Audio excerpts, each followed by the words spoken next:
I'm Arthur C. Clarke. As a long-time science fiction fan, I'm very sorry I can't be with you today. But I'd like to welcome you to this preview of 2010 Odyssey 2.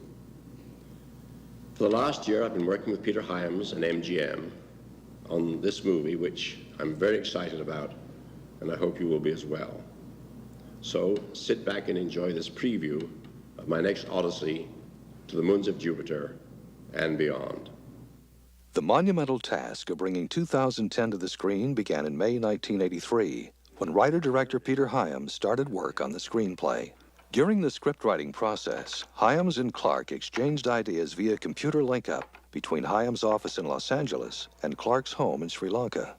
I was, of course, very interested in seeing what the screenplay would be like as compared to the novel. And indeed, he had done one or two things which, if I told him at the time, I would have probably incorporated in the novel. Maybe the best way of collaboration is for the two people on opposite sides of the world not to see each other until it's all over. Sid Mead brought his unique design talents to 2010. The hardware, the interior of the Leonov, the general technical look, very much the complex in space, minimal cost for the maximum utilitarian value. If I had to describe in one word the look of the hardware that I designed for 2010, it would be the word functional. Production designer Albert Brenner worked with Mead to combine form and function in the visuals of the film. It's literally designed by engineers, not by designers, interior designers. Wherever you can find a space to put a bunk and a person in, that's where you'll put them. So what we're doing is basing everything we do on known research today. What we're doing today and what the research tells us is probable tomorrow.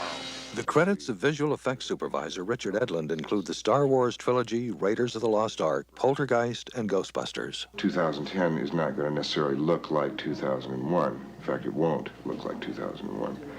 Certain things that were in 2001, such as the Discovery, will reappear, and Jupiter is going to look like you've never seen it before. There'll be poetic license taken, but it won't be. There won't be absurd license taken. Model shop supervisor Mark Stetson. Records of the Discovery were all destroyed. The Discovery miniature from 2001. Mr. Kubrick was concerned about the Discovery appearing in later science fiction films. So we had the models destroyed, all the plans and drawings were destroyed. But our main source of information is a print of 2001 itself. Peter Hyams and his seasoned crew began principal photography on 2010 in February 1984. With a 71-day shooting schedule, 2010 emerged as one of the largest scale productions of the year. Being asked to be in 2010 was like completing a circle. The quality of the character in 2010 is slightly different because the plane of existence is different. The character I play is no longer embodied. He's in a very strange state, so his concerns are quite different. The other most unique experience for me on this film was walking onto the reconstructed bridge and the reconstructed pod bay from the original Discovery. It was like walking back in time. It was like a space warp. Mike Westmore is a member of Hollywood's famous Westmore family of makeup artists. I took a cast of my mother's face, who is 82, and my next door neighbor is 91. I went over with my camera and photographed, took rolls of film on him. It's like it's a combination. It's my mother's neck, my next door neighbor's eyes, and things like that. It's all make-believe, folks. This English flying wizard who's worked out this amazing system. It takes 3 men to fly one, and then you move yourself every other way just by shifting your weight. Spun around and twisted and turned. Just loved it, traveling about 20 miles an hour across the sound stage. Jim. They really have to move. Okay, that's number one. 2, this tether has to come around the other side because it's violating this man. Okay, back to number 1, please, everyone. Yes, they kept telling me, John, just calm down up there. Astronauts in space, don't clown around. In this movie, I play a character named Dr. Chandra, who finally gets a chance in this movie to go to Jupiter, where Hal is right now, and find out what's going on. it's really great fun to escape into something like this. I mean, I always wanted to fly, and I wish I could have told myself when I was 6 or 7, I wish I could have said, hey, it's really interesting, because when you get to be a grown-up, you might actually get to do some of these things. Acting in the film is really being a small part of an enormous technological wonder. Just the very quality of the sets. I think for me, the minute I walk onto these sets like we are here, I think it helps us more than we know as actors. Among the many challenges facing the 2010 crew was creating the illusion of weightlessness. In this scene, Himes and Scheider attempt to show ordinary objects afloat in zero gravity. If you correct the axis of it to put it there, it'll look like you're placing it there. Gotcha. We have enough fuel in the Discovery for a launch. We have enough fuel in the Discovery for a launch. You have enough fuel in the Leonov for a trip home.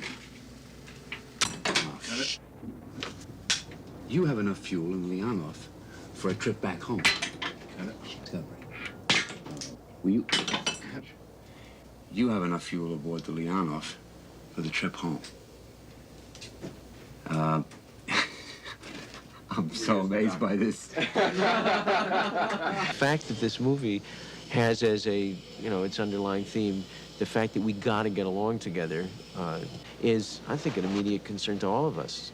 Well, the plot of the film involving a Russian-American voyage, Peter has gone and scared up these marvelous Russian actors. This guy who plays Max, the person who becomes an instant friend with Kurnaus. We've become instant friends. Ilya and I, we sit around, he teaches me how to say cow and horse and cat in Russian. I'm taking advantage of the situation and never teach him dirty word. You see, the two of us represent détente in this movie. Bringing 2010 to the screen involved a massive team effort both in front of and behind the cameras. 90% of the film was shot on MGM's 2 largest sound stages in Hollywood, with a week of location shooting in New Mexico and Washington, D.C. The scope of the production involved an attention to detail in all areas, from the largest set to the smallest miniature. And while the finished film will boast new highs in technical achievement, the promise of 2010 lies in Arthur C. Clarke's exciting story. It's about something that not only could happen, it's about something that we'd love to actually happen because it's so hopeful. And I don't think that there's anything more primal, at least in me, than the fascination with making contact. To me, the monolith is some kind of expression of that unbelievably advanced intelligence that's expressed in both films. Because it's not defined, it allows you to imagine it to be anything you want it to be. People who ask me what the monolith means, I have a simple answer. I say, if you must see the film, read the book, and repeat the dose as often as necessary.